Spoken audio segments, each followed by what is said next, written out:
ሩቲ ሌሎቹ ሲናገሯት ምንም ያልመሰላት እንግዲህ ባሏ የልጇ አባት ስንት አብሮ ጥሩንም መጥፎንም አብሮ ያሳለፉት ውዷ ባሏ በዚህ አይነት ቆሻሻ ስራ ሲጠረጥራት እንግዲህ ራሷን መቆጣጠር አቅጣት አልቅሳለች ዛሬ ማለት ነውና እሷ ስታለቅስ እኔ ቁጭ ብዬ ማልቀሴ ነው ያሳዘነኝ። እኔ እንባን ያሳዘነኝ ማለት ነው። እነሱ ዶላራቸውን እየቆጠሩ ስራቸውን እየሰሩ ነው ያለቀሱት። እኔ ምን ቤተኝና ነው ማለቅሰውና ግን ራሴን እያመመኝ ነው። ግን አሳዘነች። በቃ ሴት ልጅ ሆነች። እኔ እንጂ አላውቅም ባፌ እናገራለሁ ግን ልቤ የምር በጣም ተሰማኝ እሷ እንደዛ ስትው ማለት ነውና ይሄ አብርሃም የሚባለው ሰውዬ ግን ማን ነው የሚያጠፋልን ከዚህ ምድር? ግን ማን ነው እሱን የሚያጠፋ? ይጥፋ። ኧረ እሱን የሚያጠፋ የት አለ እንዴ?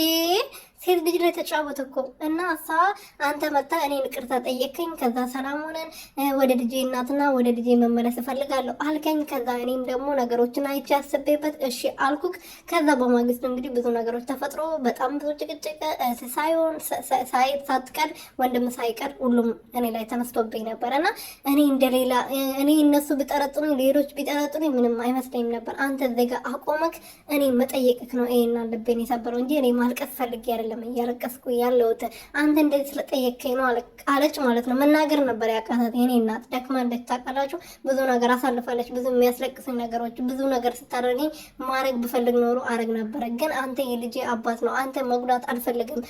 ብዙ ነገር አብረን አሳልፈናል፣ አብረን አድገናል። እሱ ያ ሁሉ ነገር ረስቼ አንተ ላይ መጥፎ ነገር ማሰብ ሴት አይደለሁም። አንተ ራሱ እኔን እሷ እንደዚህ ታደርግብኛለች ብለህ መጠየቅም ማሰብም አልነበረብህም። ኤፍሬም ደግሞ አብሮ አደግ ደምክ እንዴት ነው ወንድሜ እንደዚህ ያደርግብኛል ብለን የምታስበው?